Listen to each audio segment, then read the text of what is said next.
Influential and powerful, Hassan Nasrallah was leader of Hezbollah for the past 3 decades.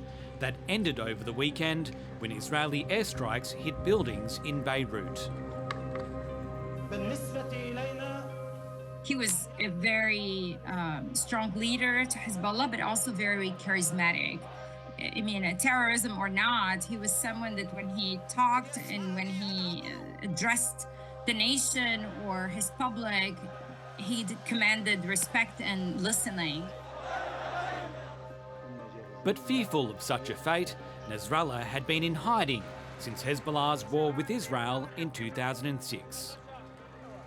All these kind of counterintelligence moves have been employed by Nasrallah, but eventually your luck runs out, and it's taken 30 years, but his luck has run out now.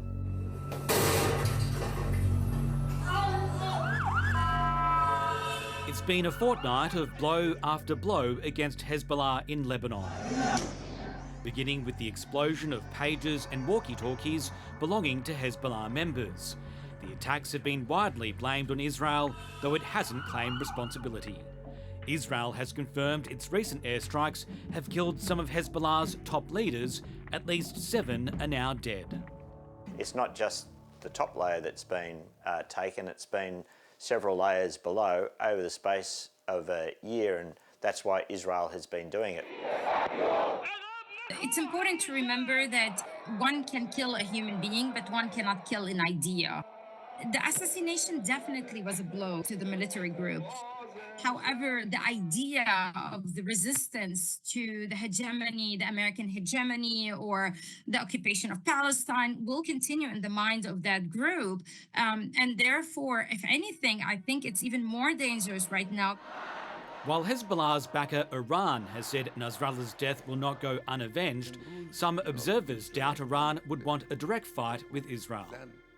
The less likely response is going to be a hard military response from Iran. It's really not going to help Hezbollah overly at the moment. It might have a short-term sugar hit, but they also know that they don't want to expose themselves to Israeli retaliation.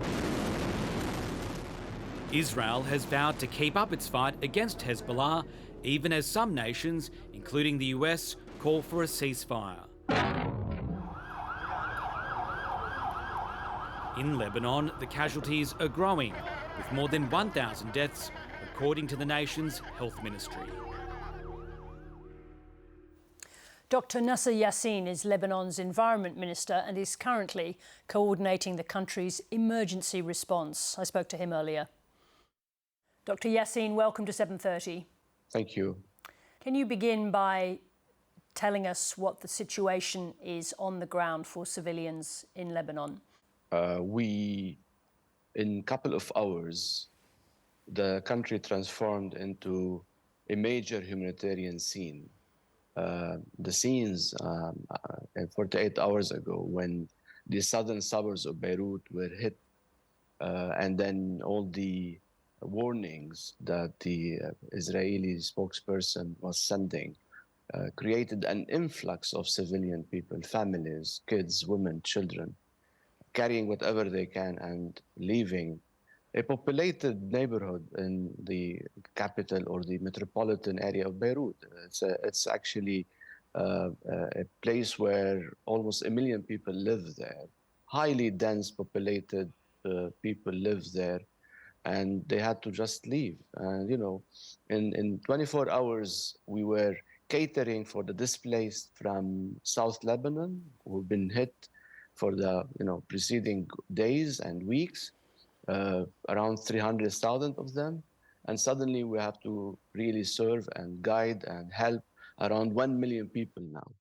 Around quarter of them are in collective shelter. We're opening almost every school in the country to become a collective shelter. This is a major humanitarian, complex emergency situation that might become catastrophic if nothing happens now. First, to stop this war, and secondly, to provide the immediate support and humanitarian assistance to the Lebanese, as well as to 1.5 million refugees. Lebanon has been hosting 1.5 million Syrians that nobody else in the world actually wanted them. So you can imagine this situation that's becoming more and more complex every minute. Actually, it's very hard for us to imagine what you've been through in the last few days. Lebanon was already in the grip of a multi-dimensional crisis. Can you cope with what is happening there today? Nobody can cope with this. Nobody can cope with this. I mean, even the more developed nations, the more places where there's some stability at the level of the state or economy or institutions wouldn't be coping when 25% of the population or 20% of the population have moved in few days. I mean, this is unprecedented. Even in major humanitarian situations in the world, this is becoming unprecedented. So what's going to happen over the next few days? Is it possible that if there is a break now, or a lull at least, in the strikes, that some of those million people that you're talking about could return home? Many of them have lost their properties, they're damaged. Thousands of places and households and buildings have been destroyed.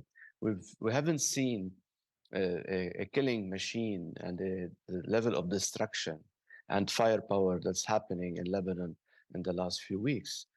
So this is a major challenge and predicament.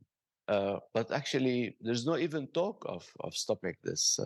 Last night, I mean, a few hours ago, we had a hit in the middle of the capital, not even in the suburbs of Beirut. So things are moving fast, unfortunately. There's nothing serious is on the table.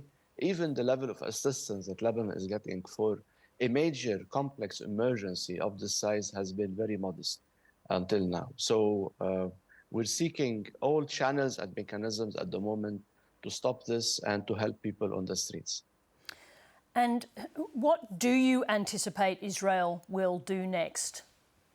They've been in a mindset of going in an all-out war in the region. Particularly my concern is Lebanon, my country. There's no talk of any political solution or any respect of the UN resolutions, for that matter. I have to be very honest and frank. There are some attempts here and there. The whatever presented last week in New York by President Biden was just, shredded by the Israeli side, shredded by their acts as well as by their whatever they've been voicing. I want to talk to you about the killing of Hassan Nasrallah, but first of all, in the last war with Israel, Hassan Nasrallah said at the end of that war that if he'd known what the consequences were, he would not have started it. Should he be condemned for bringing this war to Lebanon? I mean, the war on Lebanon, the Lebanese side has been from many, many weeks and many months open for all the proposals that were put, whether last week in New York or the weeks before. Lebanon was clear. The Lebanese government has been in dialogue with different factions in the country that we need to stop this war on Lebanon. But my question, Dr. Yassin, was about the decisions of Hassan Nasrallah and whether he should be condemned for bringing this war to Lebanon, to your country. I mean, I'm speaking on behalf of the government. Our concern and full interest now is to protect people from this aggression. I'm not going to go into the analysis of who did and what. I mean, what I see now are Israeli war machine going over Lebanon, killing civilians, no whatsoever immunity for anything, no respect of international humanitarian law, no respect of Geneva Convention. We have tens of health workers, civil defense, government staff were killed in the past few weeks, and the count is happening. We're reaching almost 2,000 people killed in just a few weeks. Is it not possible for someone in your position to make a simple statement of condemnation of Hezbollah and their role particularly over the last 11 months since October the 7th? Again, and I condemn any killing of any person. I'm against the use of violence for anything. This is not how the world needs to deal with its disputes, conflicts, problems. There is a setup that was put after World War II, which is the UN and the UN Security Council, which has been sidelined for ages. But there's history to what's happening. Israel hasn't been shying away from violating Lebanese sovereignty for decades, Van. We have actually been occupied for 20 years. If you want to go into this analysis, I'm ready to spend hours educating the public about the history of this conflict. Let me just ask you this question. What do you think will be the impact of the killing of the leader of Hezbollah? This is a major event. It's a major, let me just rephrase. I think it has a lot of impact, particularly that there will be a lot of dialogue in Lebanon about the day after and how to deal with rebuilding southern Beirut, south of Lebanon, Biqa, but also how to rebuild the state institutions and how to support the Lebanese army in being the official forces to put law and order in the country. I think the discussion has opened, and we need to continue on this.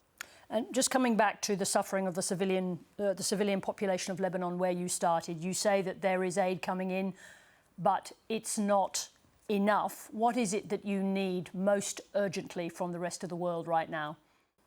There's a lot of need for basic items, for food, mattresses, even medical supplies. The hospitals are loaded with injured people.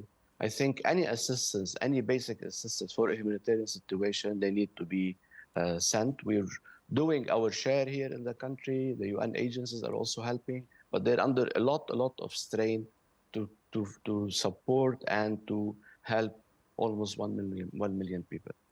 Dr. Yassin, we wish you the very best over the coming days, and thank you for joining us. Thank you so much. Thank you.